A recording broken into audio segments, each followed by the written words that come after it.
Hi, it's me, Rasheed, coach, speaker, and author, and welcome to the May episode of Catch the Coach, your newsletter for peace, fulfillment, and meaningful growth. I'm so glad to be here. This month, I want to talk about reflection and progression. Reflection and progression.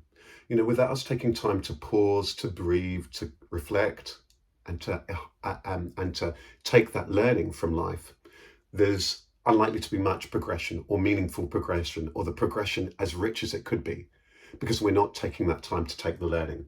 In fact, I have another saying that life is constantly teaching us lessons. The question is, are we listening and are we learning? So by us taking time to reflect, we can really consolidate and we can move ahead. It also means that we can really appreciate the richness of life and experience, including all of the challenges. So that's what we're going to talk about in this very, very short period of time we've got here together.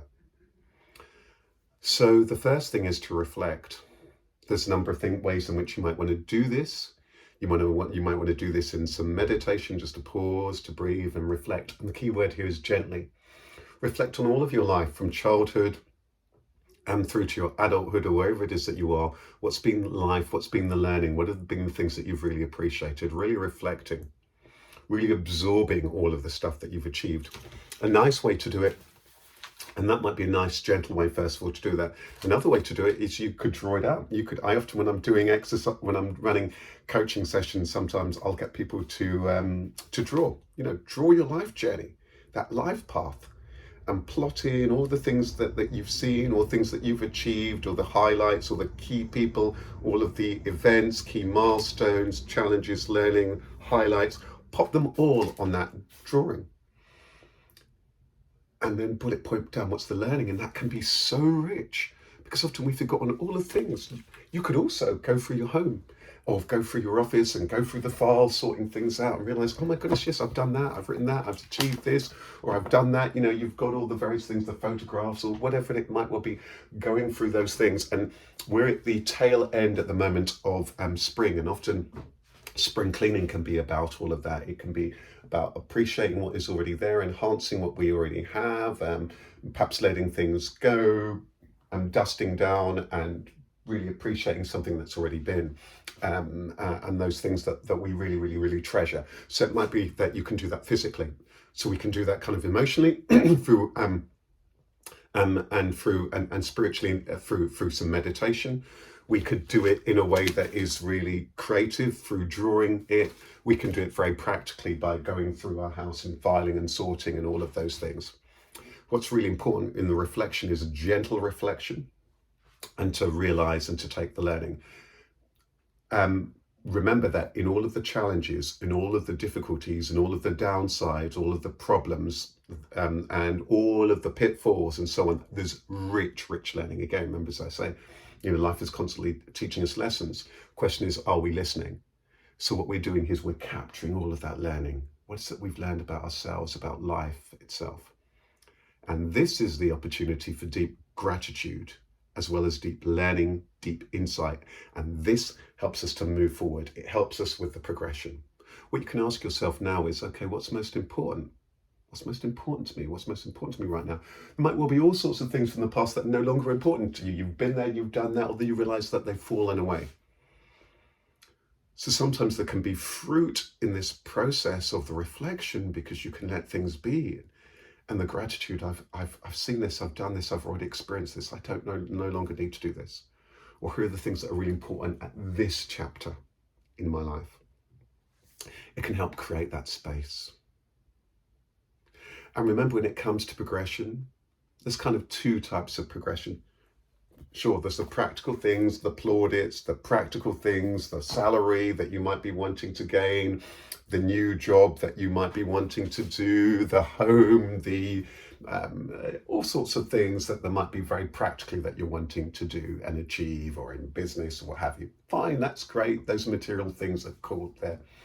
They're wonderful if they're really appreciated for what they are and for what they are not. But also the other type is the deep richness and wisdom of life learning. And so what you're likely to find is that in the reflection is deep learning about self, about life itself. about the ups and downs of life, about the challenges of life. And these are the things that teach us empathy, compassion, love, kindness, insight. These are the things that give you wisdom. And these are the things that really help you to grow, to help you to really flourish. These are the things that help you to be robust. These are the things that help you to connect with others. These are the things that help you to really communicate. These are the bits that help you to understand other people and to be empathetic to them and their scenario. These are the things that help you to kind of navigate future life challenges.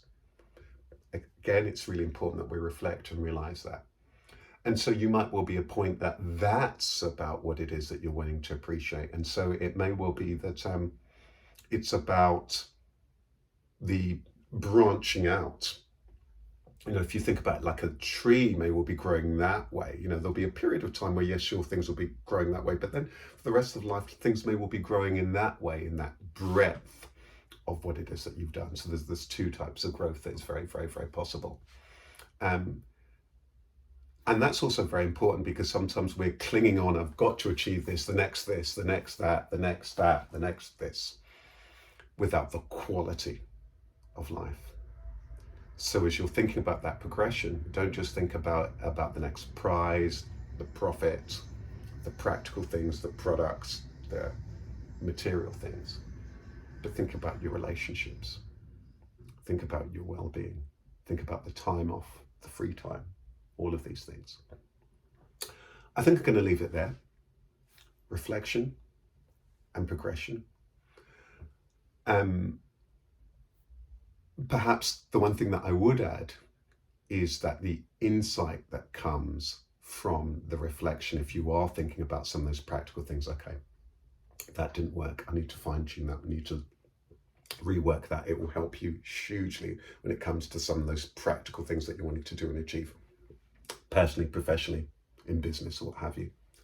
But also this process to help you really appreciate the richness of learning of who you are, what you're about, what you've done, what you bring, and what's really important to life. So you might find all sorts here. Do let me know how you get on. Do let me know what your learning has been from that reflection. You can be all sorts of magical surprises where you realize, oh my goodness, I did this, I've done that, I've appreciated this, and so on. Remember, you can stay in touch in many ways. You'll find me at Rasheed Ogunlaru on Twitter. You'll find me on Instagram. We've got a Facebook page. There's the website, rosario.com, and soul-trader.biz. You can get the book Soul Trader if you're wanting more tools, and there's other tools if you're on that business journey on the soul-trader.biz site. You can find all of the social media and so on the rosario.com site, and you can get the physical newsletter and via there. So there's lots of ways of staying in touch. Those of you who happen to be coaches, you may have discovered there's the coaching pod, which is there, thecoachingpod.com, to help you on that journey of growing an authentic coaching business. So lots of ways to stay in touch and to stay inspired. I want to thank you very much. I want to send you lots and lots of love, and I wish you all the best as you reflect and as you progress. Take good care. Bye-bye.